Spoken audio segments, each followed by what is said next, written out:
श्रीराम. साधक हो, सध्या आपण श्री ब्रह्मचैतन्य गोंदवलेकर महाराज यांचे थोर शिष्य परमपूज्य श्री तात्यासाहेब केतकर यांच्या चरित्राचा आस्वाद घेत आहोत. तसेच रविवारी श्री महाराजांच्या काही भक्तांचे अनुभव ऐकणार आहोत. परमपूज्य श्री तात्यासाहेब केतकर यांच्या चरित्राचे संकलक तीर्थस्वरूप वा रा अंतरकर हे तीर्थस्वरूप श्रीमती इंदिराबाई देशपांडे मालाड यांची परमपूज्य श्री तात्यासाहेबांच्या संबंधित आठवण सांगतात. माझे यजमान नेमाने कृष्णबागेमध्ये जात, पण मुले लहान असल्यामुळे मला मात्र तेथे जाण्यास जमत नसे. 1950 साली मी खूप आजारी पडले आणि यजमानांनी औषधोपचारासाठी आपले इंदूरचे मामेभाऊ डॉक्टर छबूभैया संत यांच्याकडे मला पाठवून दिले. डॉक्टर संत हे सिव्हिल सर्जन होते. त्यांनी मला संपूर्ण तपासले आणि मला म्हणाले, वहिनी, तुमची तब्येत फारच खराब झाली आहे. तुम्ही फारच उशिरा माझ्याकडे आलात. आधीच यायला हवं होतं. तथापि मी प्रयत्न करतो. त्यांनी माझ्या छातीचे 3-4 फोटो घेतले. तेवढ्यात काही महत्त्वाचे काम निघून त्यांना ताबडतोब नागपूरला जावे लागले.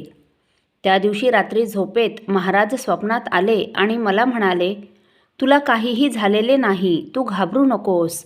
आणि त्यांनी त्या फोटोवरून हात फिरवला. मी विचारले, आपण कोण? तेव्हा त्यांनी सांगितले की मी तुझ्या यजमानांचा गुरु. ते ऐकून मला फार आनंद झाला. स्वप्न संपले. दुसऱ्या दिवशी डॉक्टर नागपूरहून परत आल्यावर त्यांनी विचारले, फोटो आले का? त्यांनी ते सर्व बघितले आणि म्हणाले, वहिनी, माफ करा, मी तुम्हाला विनाकारणच घाबरवून सोडले असे दिसते. मला वाटले होते तसे फोटोत काहीही आढळत नाही. केवळ अंगातले रक्त कमी झाल्यामुळे तुम्हाला त्रास होतो आहे. त्यावर त्यांनी मला औषधे व इंजेक्शने दिली आणि लवकरच मी बरी होऊन मालाडला परत आले. असो, परत आल्याबरोबर मी सर्व हकीकत सांगून यजमानांना म्हटले, तुम्ही रोज जाता तिथे मला घेऊन जा. यांच्याबरोबर मी कृष्णबागेमध्ये गेले. फोटोसमोर उभी राहिल्याबरोबर एक सुखद धक्काच बसला. कारण जे मी स्वप्नात पाहिले होते ते हेच अशी एकदम खात्री पटली आणि डोळ्यातून अश्रू आले. मला तात्यासाहेबांबद्दल आणि महाराजांबद्दल अतीव नम्र भाव, आदर आणि जिव्हाळा निर्माण होऊन तात्यासाहेब व महाराज यांच्याबद्दल भक्तिभाव वाटू लागला. असो, आता पुढची आठवण सांगायला मला लाज वाटते, पण तात्यासाहेबांनी वेळोवेळी माझा सांभाळ कसा केला ते दाखविण्यासाठी हा प्रसंगही सांगून टाकावासा वाटतो. माझ्या बाळणपणाच्या 5 खेपा झाल्या होत्या. त्यानंतर 8 वर्षांनी पुन्हा दिवस गेले. आधीच माझी ॲनिमिक कंडिशन असल्यामुळे मला फार त्रास होऊ लागला. पहिल्या प्रथम लाजेमुळे मी फारसे कुणाला कळू दिले नाही, पण परिस्थिती अगदी असह्य झाल्यावर माझे वडील नाशिकला डॉक्टर होते. त्यांच्याकडे जाऊन सर्व स्थिती सांगून म्हटले, मला आता हे गरोदरपण नको, त्यासाठी काहीतरी उपाय करा. पण त्यावेळी 4-5 महिने झालेले असल्याने तसे काही करण्यास त्यांनी नकार दिला. काही टॉनिक वजा औषधे देऊन मुंबईस परत पाठविले. अशा परिस्थितीत कृष्णबागमध्ये जाण्यालाही मला संकोच वाटू लागला. तेवढ्यात तात्यासाहेबांनी माझ्या यजमानांना विचारले, मंडळी नाशिकहून आली का? त्यांना इकडे या म्हणावे.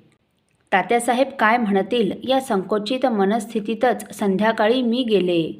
तात्यासाहेब लगेच म्हणाले, महाराजांना भेटूया. भेटल्यावर महाराज म्हणाले, मुली, घाबरू नकोस. ह्यावेळी तुला काहीही त्रास होणार नाही. उगीच वेडे विचार मनात आणू नकोस.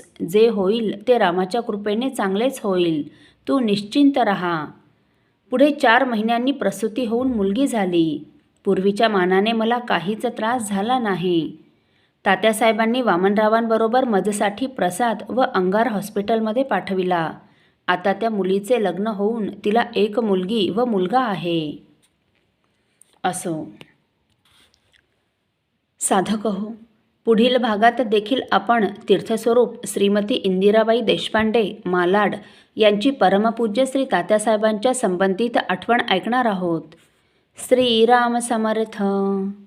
आपल्यातील कोणा श्रींच्या भक्तांना श्रींचे काही अनुभव आले असतील तर कृपया आपण मला ते 9422843253 अथवा सुनील दादांच्या 9892608401 या व्हॉट्सअप नंबरवर कळवावेत अशी नम्र विनंती.